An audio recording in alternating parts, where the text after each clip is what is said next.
know him from the Smiley Morning Show. Now he's got his own show. Radio Theology is on ZPL. Here's Pub Pastor Darren. Welcome back to Radio Theology, your weekly dose of faith, hope, love, and music. Pastor Darren here with you, as always, Ryan and Lisa. Good morning, guys. Good morning. Hey, have you enjoyed what I'm going to call the roller coaster of weather we've had this week? I enjoyed the snow part of it. Yeah? You liked the snow? I love the snow. It's so beautiful. And if it's going to be cold, it might as well snow because at least it's pretty.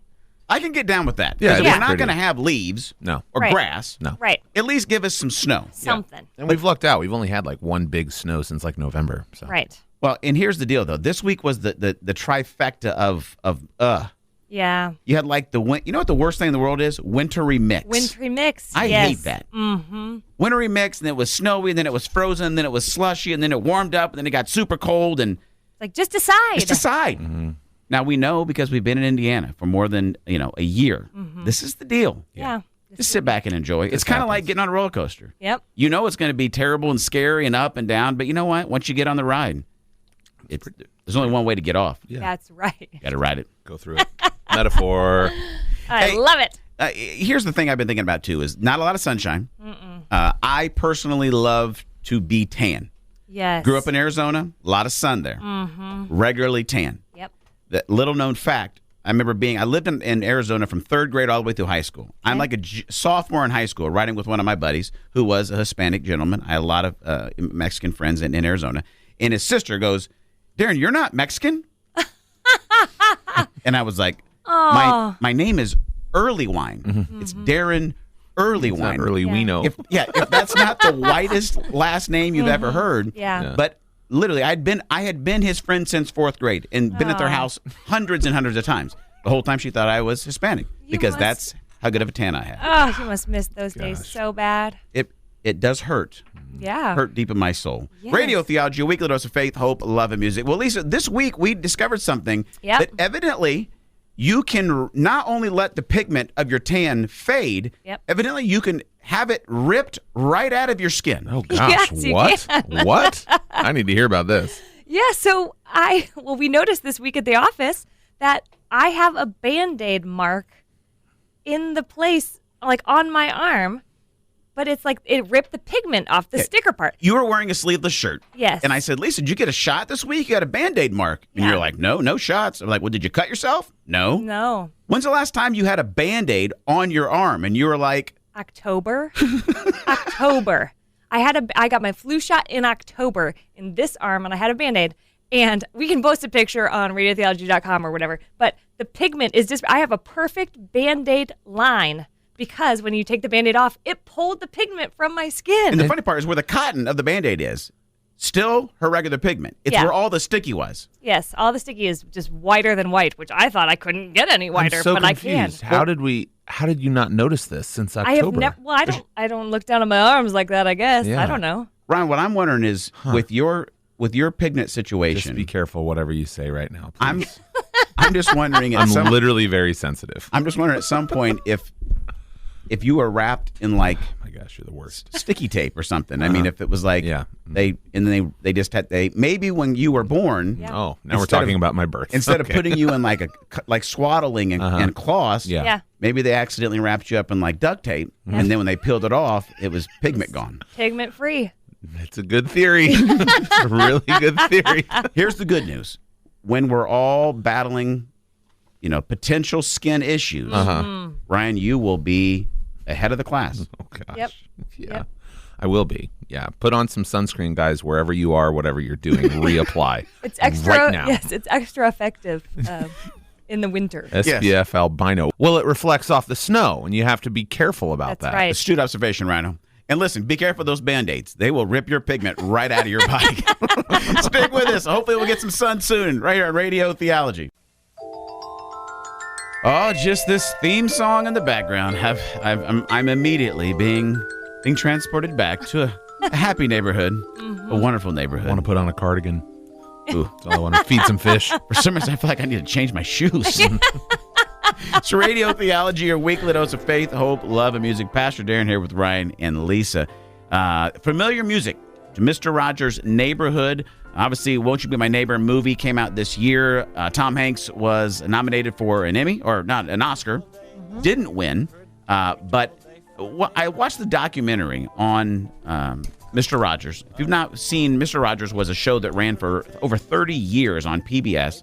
Mr. Rogers, Fred Rogers, in his little make-believe neighborhood, where he taught us basically how to be kind and merciful and loving and be a good neighbor. Right. And the movie got huge reviews. The documentary was amazing. I've not yet seen the actual movie with Tom Hanks. Have you seen it, Ryan? No, my wife has. I mean, I watch enough Daniel Tiger to kill an elephant. Good grief. Same. Gosh. Have you seen it, Lisa? No, I've not seen it. Here's the funny thing about it is I watched Mr. Rogers growing up, and I didn't know a lot of the behind-the-scenes things that were going on or really who he was as a man. And the documentary is phenomenal for that, and so is the movie. I'm sure I got to watch it.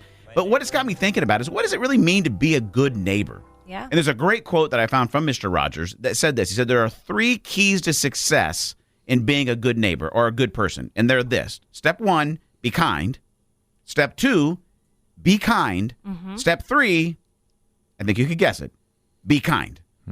And that seems so simple, but when you look at our world of Facebook rants and Twitter rants and State of the Union debacle addresses and all the things, is like the simplicity of like, what if we just were like, I'm going to be kind? Yeah. Whether I agree or not, I'm just going to start with kindness. I wonder what it might do for us. It's Radio Theology, a weekly dose of faith, hope, love, and music. Talking about kindness this morning. And I had an interesting experience this week, guys. Okay. I was inspired by me thinking about Mr. Rogers the past couple weeks. Okay. And so I thought, you know what? Here's what I don't like about life is that oftentimes I'm around people that look like me, think like me, and believe like me. I would say 90% of the time. How about you guys? Yeah, same. It feels comfortable. Yep. I don't necessarily have to be challenged. We see the world the same way. What I'm beginning to realize is that kind of vacuum of diversity and difference, it's not healthy. Right. And so I reached out to a friend of mine who was completely opposite of me. I was like, I want to find somebody who sees the world and has experienced the world completely different. And I just wanted to start regularly having a cup of coffee or a meal with them and saying, hey, open my mind to life. And so I'm white, so my friend is black. I am more of a conservative Republican in my political views. He's more of a liberal Democrat in his views. I was like, let's sit down. What could bring us together? Bacon and eggs. Amen. I mean, All the people it's tough said not to amen. agree over coffee and bacon and eggs. So good. So good. And so we sat down this week, and I will be honest, I was nervous. I was nervous. Yeah. I mean, when's the last time you sat down with somebody that sees the world completely different than you? Lisa, can you think recently? No, it's been a while. Ryan? It's been years. Yeah, nothing really comes to mind. Like, I'm having thoughts like, what if it goes bad? Like, Right. what Yeah. if we're throwing bacon and eggs at each other? Right. Like, I totally disagree. I take this. Yeah, that'd be horrible. Although What a waste. bacon flying through the air might not be a bad thing. Yeah. I was on a Slack chat with like 10 very, very annoying people recently, and I had to delete it because I'm like, I'm wasting all this energy. Yeah. This isn't real conversation. Yeah. Right. This isn't real. Right. Well, I couldn't delete it. I was actually sitting You're there. sitting across from this guy. And we come back from the next song. I'll tell you how the conversation actually went right here on Radio Theology. What did I learn from having breakfast with someone who has experienced the world completely different than I have? I'm going to tell you right now here on Radio Theology, a weekly dose of faith, hope, love, and music. Pastor Darren here with Ryan and Lisa. Guys, I told you before the song there, I want to be a good neighbor. Yeah. Inspired by Mr. Rogers recently, and inspired by a guy that I really, really like named Jesus. Yeah. Don't know if you've heard of him. Uh-huh. Is he your neighbor? He is. He's on the cul-de-sac? Yeah, he is. Wow. He moved in about 2,000 years ago. Wow. Anyway, and Mr. Rogers says one of the greatest things to we can be successful in being a good neighbor is a 3-step process. Be kind, and be kind. Sure. So inspired by that, this week I reached out to a friend of mine who's completely different than me.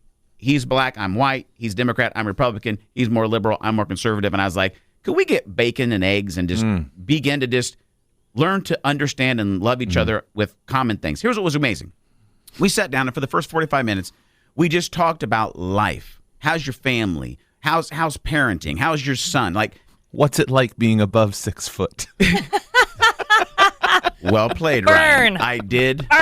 That was my starter. I was like, Yeah. tell me about 6'2". Like, tell How's, me about how's it. the air literally- up there? I literally look up to you. Here's what I realized. We have the same desires, Yeah. the same fears, Yeah. the same joys, we're doing life so much the same way. And there's a commonality that was like, man, this is phenomenal. Like, we're connecting on a very human, very regular way, like, of what we're working through in life. Yeah. Now, there are some differences of opinion and perspective on social issues and whatever that we're going to get into. And what I'm excited to do is go, hey, you have seen the world your entire life from a completely different perspective than I have. Yeah. Help me walk a few miles in your shoes and see what I might be missing so that I can learn to be a better neighbor, so I can learn to be kind, so I can actually not live my life in ignorance. Yeah. And it was really, really great, and I'm super excited for the next time that we sit down. Radio Theology, a weekly dose of faith, hope, love, and music. Pastor Darren with Ryan and Lisa. Guys, what are some other ways? If the 3 steps of success are be kind, what are some basic ways we could be kind to each other? Well, I love what you said without saying it, is basically you led with curiosity. And I think that's key if we're going to learn to be kind, is just asking good questions first instead of coming at people with our opinions of their situation or even our situation. Just starting to ask those good questions in curiosity. I guess a part of that, too, is assuming you might be wrong. Yeah. Yeah. Now, I don't like that assumption, Right. but it's probably true. Yeah. Yeah. You know what I mean? And you being wrong doesn't mean that they're actually right either. There's probably lots of gray in the middle there. It's not a win-lose situation. You know, Lisa, I hadn't thought about that, the get curious thing, but I since I am a professional pastor, I can alliterate 3 things real quick. Oh, boy. Here's what I've learned through this, is you got to get curious. Yeah. Assume maybe you don't know, and maybe they have something to teach you. Right. Second is you can be kind by actually getting compassionate. Mm-hmm. Which doesn't mean you necessarily agree with everything someone's saying, but you can move into a compassion, right? Co-passion means, passion means suffering, co means with. To move into someone's experience. Yeah. With love and compassion, with mercy. Like, I want to understand, let me be with you in this and get your perspective. And the last thing is to get closer, not colder. And I think when someone has a different experience, a different perspective, a different belief than us, what we tend to do is get further away because their difference scares us. Oh, for sure. Yeah. Total shutdown mode. Yeah. So I just didn't know that the first steps could be this simple. Mm-hmm. Now, I'm not saying it's not going to get dicey going forward. Sure. I'm not saying, and I'm not even in it to change anybody's perspective. Right. I'm just like, I'm tired of our really hostile world. Yeah. And I can sit back and I can rant on it on Facebook and I can be mad. Or I can be like, no, I think maybe it's time to be part of the solution. I'm going to find ways to be kind. I'm going to find ways to be merciful. I'm going to try and find ways to be curious, compassionate, and to get closer to those people that might scare me. And maybe if we all tried that this week, we might find ourselves living in a little more loving, a little more compassionate neighborhood. If you have school-age kids, guess what? They're going to be home tomorrow. Newsflash. Hello, it's President's Day tomorrow, and we don't like a holiday to go past here on Radio Theology, a weekly dose of faith, hope, love, and music without getting an education. Mm-hmm. So we bring in our best friend, Dr. Horatio Wigglebottom, to educate us. Can we get some holiday history? Welcome to the studio, Dr. Wigglebottom. Oh, well, thank you for having me again, Pastor Darren. welcome Hello, back. Lisa, Ryan, how are you? Hello. Welcome back, welcome back. Hey. Well, the story of President's Day begins in 1800. Following the death of George Washington in 1799, his February 22nd birthday became a perennial day of remembrance. These days, President's Day has come to be generally synonymous with the legacies of both Washington and Lincoln. However, all commanders-in-chief, past and present, are honored, especially on Twitter, where President Trump celebrates himself every chance he can get. This President's Day is going to be huge. Unlike any President's Day the world has ever seen. Make the third Monday in February great again. Would you like me to indulge in some more presidential trivia? Oh, I Please. want nothing more. Well, feel free to share these fun facts at your upcoming President's Day party. Well, I'm sure you all know that the Constitution requires the president to be a natural-born U.S. citizen, right? Yes. Well, do you know who the first president to be born actually in America was? Wow. No. No. Would you like a hint? Oh, yes. Oh, it rhymes with Blarton Van Buren. Oh, good. Still got nothing. Really? Martin Van There we Buren. go, Come on Lisa. now. That's right. You got them all. eighth You got it president. memorized? Well, that one is pretty easy. Our 8th president, Martin Van Buren, was the first to be born in America, while his 7 predecessors were all technically British royal subjects born in Great Britain. All right. Learn something new every day. I did. Did you know that 3 presidents died on the same day of July 4th? Wow, that's No. kind of weird and morbid and crazy. Well, 2 of them, the last of the founding fathers, actually died hours apart from one another on the nation's 50th birthday in 1826. Wow. John Adams, our 2nd president, and Thomas Jefferson, our 3rd, died within hours of each other, exactly 5 decades after the date of both signing the Declaration of Independence. It's crazy. The Illuminati. 50 years to the day. That's a New World Order thing right there. But also, James Monroe, the 5th president, died precisely 5 years later from them on July 4th, 1831. Must be the fireworks. Yep. Oh, and our 30th president, Calvin Coolidge, was born on July 4th. So it's a very important day in our nation's history. No doubt about it. Remember these priceless nuggets when you and your friends are lighting off black cats in the driveway this summer on July 4th. Okay, last fun fact related to President's Day. Okay. What year did Alexander Hamilton become president? No idea. Also, no idea. Never. 'Twas a trick question. While he was never commander-in-chief, Hamilton was the first secretary of the Treasury, which is why he is on the $10 bill. The founder of the Federalist political party, didn't last really long, and the creator of hip-hop Broadway musicals. Before I go, would you like to hear some presidential jokes that I came up with? Absolutely. Wonderful. Number 1, what is Michelle Obama's favorite vegetable? No idea. Nope. Broccoli. That's good and Okay. terrible. Last That's good. one. Uh-huh. Speaking of vegetables, what would you get if you crossed a vegetable with our first president? George Washington. I don't know what. George Squashington. That's so bad. This has been our President's Oh, Day boy. edition of Holiday History with me, Professor Horatio Wigglebottom. Is there ever a time your kids should put you in timeout as a mom? Lisa says yes. Welcome back to Radio Theology, a weekly dose of faith, hope, love, and music. Pastor Darren here with Ryan and Lisa. It's time for one of our favorite segments. It's time for Lisa's Pieces. Lisa's Pieces. Okay, this happened to me the other day. I'm snipping at the kids. They're going crazy. And then so we just start cycling. Like we start escalating each other, right? They're yelling. I'm like, stop yelling. I'm like, as I'm yelling. And I'm like, what is happening in my life right now? And I'm like, you know what, kids? I'm going to go hide in the pantry. I need a mommy timeout. And off I went.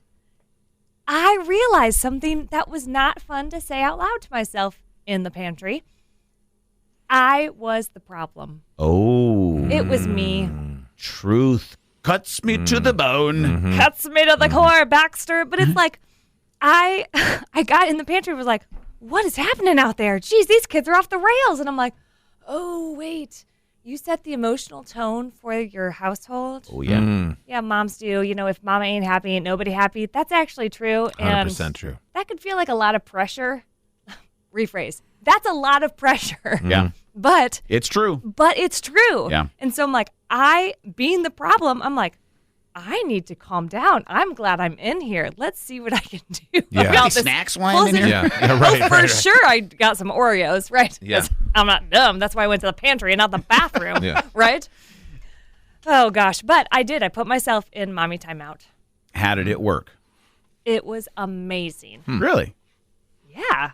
I don't know why my kids cry about timeout. I love timeout. From now on, you're going to be like, would somebody put me in timeout? Yep, Please. yep. Seriously. Have I been Please. bad enough? Is it good? Can I go now? Is it time for me to go in the corner by myself? Pantry? Thank you. Thank you. Radio Theology, a weekly dose of faith, hope, love, and music.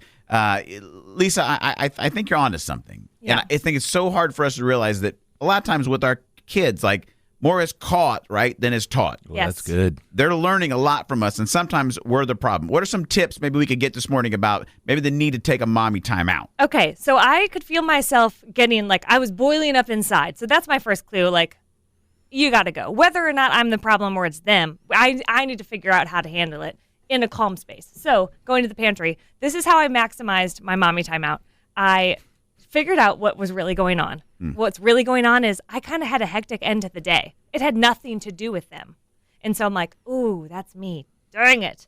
And then I was figuring out what I was believing. What lie was I believing in the moment, which was because I'm crazy, I'm already behind in my work stuff, and then the kids are just a distraction because then I need to get them to bed so I can keep working on the thing that I was behind on, right? But the lie is that I'm a bad mom for thinking about the work and wishing away the kids and, all of that stuff. But then the truth is, what, I'm doing the best that I can, and my worth and value is not tied to my performance. It's tied to the fact that, guess what? I'm a daughter of the King of the universe, right? God created me to be the best mother that I can for my kids, and I've got a lot of room for growth, but I'm working on it in the pantry. Eating Oreos. With the Oreos. That sounds like a little communion wafer to me during a mommy timeout. Right, that's right. Yeah. You know how many more people would come to church if Jesus had Oreos at the Last Supper? Not a bad idea. So many more people. We're going to start a new church. We're going to have communion with milk and Oreos. Yes. Just dip it in here. Just dunk it the right blood of in. Christ? No, it's more. It's different. It's just, it's milk and cookies. Anyway, this isn't sacrilegious at all. Listen, if you find yourself in need of a mommy timeout, you can go over to IamMotherOfTheYear.com. It's Lisa's site. She's got thousands of women and moms from all over the world encouraging each other every single day. Go check it out right now at IamMotherOfTheYear.com. Let me just hit you with the headlines. How about this? Australian frog boy, fast food worker taking a bath, hungover girl in a spider. Oh, boy. Coming right at you on this segment we affectionately refer to here on Radio Theology as Lord have mercy. You read the news and you see a story and it's like, this is all I can say when I read this. These are quite a doozy. Let's start with an Australian frog boy. Where are we going? All right, guys, this story is so great. I love it. So this film crew is documenting how families in rural areas of Australia have been dealing with not the fires, but the rainfall that has come after the fires. They're dealing, just dealing with life in general. Okay. So they're filming this family and they're talking about life. And this kid has a fly fall on his face, fly on his face. And viewers are like, did that kid just eat the fly that fell on his face? Yes. Not only did he get his tongue over to his cheek and eat the fly like a frog, but another fly fell on his other cheek and he did this. This kid ate 2 live flies on purpose, and he smiles about it. Ew. Yeah. It's pretty disgusting. But if you saw the picture of this kid, you'd be like, yeah, he probably eats flies. Yeah. We'll post a clip this morning on Radio Theology. When you see it, I'm sure you're going to say, Lord have mercy. Lisa, what do you got? Oh, guys, we're going to Greenville, Michigan, all right, where a fast food worker at Wendy's decided, I'm going to hop in the sink and take myself a bath. That's a different definition for a Frosty. Exactly. So at first we thought, should we feel sorry for this young man? No, we should not. No. Okay. He wanted to post this video on TikTok. Of course he did. The new up-and-coming social media sensation that is wasting hours upon hours of people's lives. It's true. Every day. He posted it on TikTok of him taking a bath. Someone else throws him a towel. Wash up, bro. Da-da-da. Anyway, he's TikTok famous, but guess what he's not? Employed. He's not employed. There you go. Congratulations. For his bath and for all the junior bacon cheeseburgers that were harmed in the filming of that video, we say heartfelt, Lord have mercy. We're going to end this down in Australia, where a woman was out with some friends. Sure. She's somewhat Instagram famous. We'll leave her name out. Out partying with friends, had a few too many. Next morning, thought, I'm going to document that I'm a little hungover, just hanging out here in my hoodie, comfy, headache, waiting for it to subside. Okay. She sends the picture out. She looks very attractive. I'll just say that. And in her hoodie and the whole deal. But if you look just to the left of her eye, inside the hoodie, there is an enormous black spider just inside of her hood. Wait, she had no idea. No idea. She's like, guys, I'm so hungover, just waiting for the headache to subside. Well, wait till that spider bites you in the eyeball. Yeah, lays some eggs in your ear canal. Yeah. The post has since gotten 47,000 likes and 3,700 comments from all of her followers and friends that were pretty freaked out. Yes. Wow. I would be too. That's a double Australia story. Yeah. They've got some stuff going on down there. Dude, spiders aren't Australia's not messing around. The whole continent needs a heartfelt Lord have mercy. Who is responsible for making your dreams come true? Got a big truth bomb for you. You are. Welcome to Radio Theology, a weekly dose of faith, hope, love, and music. Pastor Darren here with Ryan and Lisa. Guys, we say it each and every week that God has created you on purpose and for purpose. We believe it. You have a purpose and a mission that God has created you uniquely for. Here's one of the difficult truths that I think we got to really get our minds and our hearts around, is no one is going to fight for the fulfillment of your dreams more than you are. Yeah, that's true. And I think sometimes we want to hope that some huge opportunity is going to show up and it's just going to happen for us. We're chasing dreams that God's put in our heart, every one of us.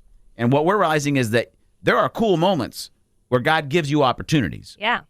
But if you are not owning your life and taking responsibility for moving it forward, for saying yes to the opportunities, for being prepared to say yes in those opportunities, no one is fighting for your dreams except you. I have found that to be true. But also, in that same vein, I used to have the tendency to then blame others when my dream did not come true. Like someone else was trying to sabotage me or whatever. That's not really true either. Like I have to own both the fighting for the dream and fighting against the people who are, not for my dream. Yeah, there's one person in my life that has sabotaged more opportunities for my life. And guess who? His name is Darren Earlywine. Yeah, it's you. Right. So I love that, Lisa. It's not just you got to fight for the things, but you got to fight against a lot of times yourself, screwing it up. Right. Absolutely. Radio Theology, a weekly dose of faith, hope, love, and music. Pastor Darren here with Ryan and Lisa. That's one of the reasons that we release our podcast episode called the Born to Be interview, where we interview people who have been fighting for their dreams. We release a new episode every Friday. This episode, we're talking to Ken Coleman, part of the Dave Ramsey Association. It's a great interview. And Ryan, you're chasing dreams. You're putting out music every single month. You've got a growing voiceover career, which is really cool to see. You're showing up in commercials around town, not your face, but your voice. Yeah, you don't want to see that. You got a chance last week to actually help co-host Indie Style here in town. On Channel 8. It seems like that you just continuing to lean further into the gifts and talents God has given you, and you just seemed like keep saying yes to opportunities. Yeah, and you mentioned the Indie Style thing. That was nothing at all that I was trying to go and get. Yeah. But I had been on as a guest, and the producer saw something that said, hey, if our male anchor needs a fill-in, would you want to co-host the show? I'm like, what? But it was an immediate answer after the initial shock of, wait, you're asking me to co-host a morning show? Yeah. To yeah, absolutely, that sounds amazing. Well, I think maybe a year or two ago, you said, you know what, I'm realizing that God continues to open doors for me to use my voice. Yeah. That seems to be a kind of a true north. And it's a gift God gave me. Yeah. Opportunities keep coming here. Yeah. And you started to move in that direction, and you're not waiting around for somebody to call. You're taking and you're creating opportunities and then saying yes when they come. Right. And also honoring the steps that have led me to where I currently am, and seeing the trends in my not just professional life, but personal life too, that have really allowed me to step through that willingly, to know, oh, this is an awesome opportunity, and it makes sense in light of the 20 other experiences that have gotten me to where I am today. Yeah. You've got to have a filter in place, I feel, that allows you that when you see the door that's open, walk through it. This is exactly where God wants me to be. I'm going to go. And if you need to get started on knowing that path and knowing who God's created you to be so you can start fighting for your dreams, I want you to head over to spiritualdna.me this morning. Take our online course, help you discover the unique ways that God's created you so you can begin to fight for your own life and your own dreams. Head over to spiritualdna.me this morning. Does your purpose have inertia? Purpose inertia. Sounds like the Swedish chef. I don't think I've ever said that phrase before. It just came out of my mouth. Purpose inertia. Purpose inertia. Purpose inertia here on Radio Theology, a weekly dose. Sounds like a village in Scandinavia. Hope, love, and music. Pastor Darren Earlywine here with Ryan and Lisa. And guys, we say it every week. We thank God's created you on purpose and for a purpose. But when you start having purpose inertia. Sounds like a medical condition. It does. You may want to get that checked out. Guys, I got a big flare-up going to my purpose inertia. Oh, man, flared right up. Just the term flare up makes me go, ooh, I need to take a shower. I agree. My purpose inertia's itching. Sorry. It's burning. Ooh, it's been burning for Down 3 in the days. plums. I'm passionate about my purpose My and inertia. All right, let's take a look at your inertia here. Let's bring it back around. Right, we were talking about it this week, about once we start chasing after a passion or a dream that God has put in our heart, that there is a process of gaining inertia by saying yes to the next like feasible step. I feel like we need to define inertia for those of us who haven't taken physics class in Please 20 do it. years. Please do Well, it. I need to look it up because I'm kind of like, I think it's like the state of something already in motion. Like I believe it's true. is there a difference There's between a- inertia and momentum? I think the same thing. Like the physics, the law of physics, right? It's Is it something- though? Close enough. It's a motion that is in motion, right? Stays in motion unless acted upon by another force of equal or blah blah blah. Wow. You, That's the Sir Isaac Newton. yeah. That's a physics thing. Oh my. Got it. Law things, laws. Yeah. Purpose inertia. Purpose inertia. You have it defined, right? A property of matter by which it continues in its existing state of rest or uniform motion in a straight line, unless that state is changed by an external force. Yeah, see, it's momentum. Same thing. Radio Theology, your weekly dose of faith, hope, love, and music. So, Ryan, help us out. How do Okay. we get purpose inertia? Here, I'll give you a story. So this past week, I'm in church, and I get a little nudge. I think it's from the Lord. Holy Spirit style. Might have been the guy next to me sitting a little close. I don't know if it was I'm going Holy Spirit. going to Holy Spirit. And our church does this thing called Outposts. We go to Mercy Road Church if you're looking for a great church. Mercy Road is awesome. We're growing like crazy. And Outposts are groups of people who are missionally minded. We're together. We're united around the same cause or vision or project. And the nudge that I got was, hey, email that guy's email that was just up on the screen about an outpost about maybe songwriting, specifically writing worship songs for the church. So that's the thought. This thought pops into your head. You know what? You should do this. It wasn't start an outpost, write a song right now. It was maybe you want to email Greg. I was like, okay. And it kept popping in. My purpose inertia kept flaring up throughout service. And so I said, okay. So I got home and I emailed Greg, the pastor there. And he said, no, we don't have one of those. Do you want to get together and discuss what it's all about? I said, yeah. So it was 2 steps. 1, identify the nudge as not just random. 2, do the thing you're getting nudged to do. Yeah. And then 3, hold on tight because who knows what's going to happen. That's where I'm going. It's like, okay, hands wide open. Let's see what happens, Lord. All I know right now is I'm going to have a great cup of coffee with a pastor on staff at our church and talk about purpose inertia. Are you waiting on God for your dreams, or is God actually waiting on you to take a step towards the dreams he has created you for? Dicey question here on Radio Theology, a weekly dose of faith, hope, love, and music. Pastor Darren Early one here with Ryan and Lisa. And guys, we're talking about this whole break. And on Friday of this week, we're releasing a brand new interview with the Born to Be interview, part of our podcast with Ken Coleman. You may know the name Ken Coleman. He's the #1 national best-selling author of The Proximity Principle. He also has his own daily radio show called The Ken Coleman Show. It's part of the whole Dave Ramsey network. You can go find all his stuff online. We had a chance to sit down with him and do one of our Born to Be interviews, and it is action-packed, some of the principles that he puts out, and just highlights the fact that, as we've been talking this morning, that God has a plan for our life, but we actually have to take ownership of it and step out in faith. Here's a segment from our interview with Ken where he talks about just that. So that's the whole point. If you're a Christian right now and you're listening to this and you're going, I'm really frustrated at God, as I've got a desire in my heart and I've got a vision, I've got a dream for it, and I believe that's of God, from God, and I believe he can do it, but he's not doing it, and I'm kind of hacked off at him. Let me tell you something right now, without knowing anything about you. If I spent 5 minutes with you privately, not to embarrass you, I would expose the fact that I believe you're not stepping out in faith. Yeah. You're just not. You think, well, I am. No, you're not.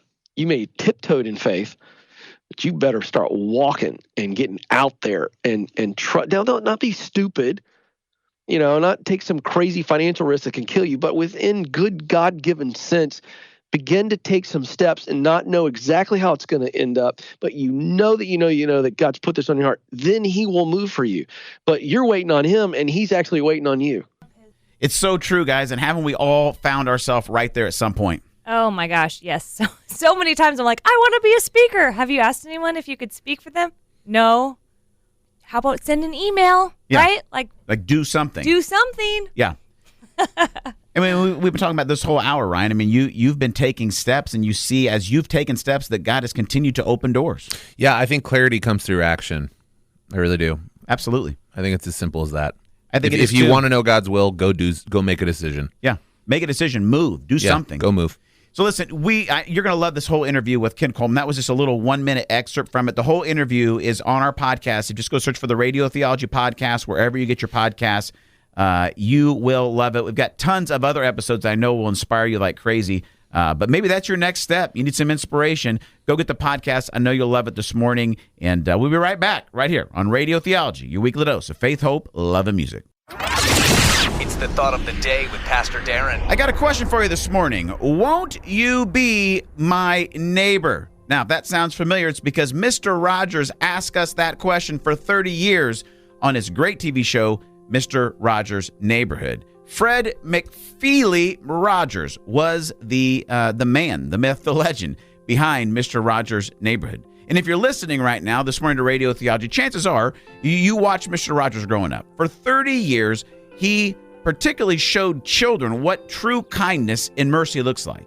And if there was ever a time that we needed a little Mr. Rogers back in our neighborhood, it's now. Day by day, week by week, it seems that we become worse neighbors. Facebook post after Facebook post, State of the Union address after State of the Union address. I mean, every Colts-Patriots game, let's get serious. We choose our differences of opinion over our commonness as human beings, created in the image of God, and bad things happen. Well, the good news is that Mr. Rogers has 3 easy steps to becoming a good neighbor this morning. These are 3 small steps to help us take an enormous step forward for mankind. Now, the first step, it's a bit complex, but if you listen closely, I'm gonna talk a little slower. I think you can get it. Here we go. Step 1, to change our world and to become successful at being a good neighbor is this: be kind. Let that sink in before we move on to step 2. Once again, the first step in being a successful good neighbor is this: be kind. Step 2. Now, step 2 is a bit of a stretch, especially if you're dealing with maybe a liberal Democrat neighbor, or maybe your neighbor is a conservative Republican. Here it is. Step 2 to becoming a good neighbor: be kind. So let's review. Step 1 to successfully being a good neighbor here in Indianapolis, here in Indiana, is this: be kind. Step 2, be kind. Now, if you haven't guessed step 3 yet to becoming a good neighbor, we might not be able to help you this morning. I'm sure you've already guessed it. Step 3 is to be kind. Mr. Rogers' words echo those of Jesus, who taught us to love our neighbors and our enemies as ourselves, to pray for them and to bless them, to not curse them. And that basically all boils down to 2 words: be kind. Our world is in desperate need of kindness. And here's the good news: you can be part of the solution. And we would love this morning for you to join us with maybe some inspirational, simple ideas of how to be kind. If you have some ideas this morning, jump on radiotheology.com and post it in the comments section. We would love to hear what is an idea you might have this week to be kind, because there are 3 simple steps to being a successful, good neighbor. Step 1, be kind. Step 2, be kind. Step 3, be kind. And this is Pastor Darren Earlywine, and that has been your Radio Theology Thought of the Day.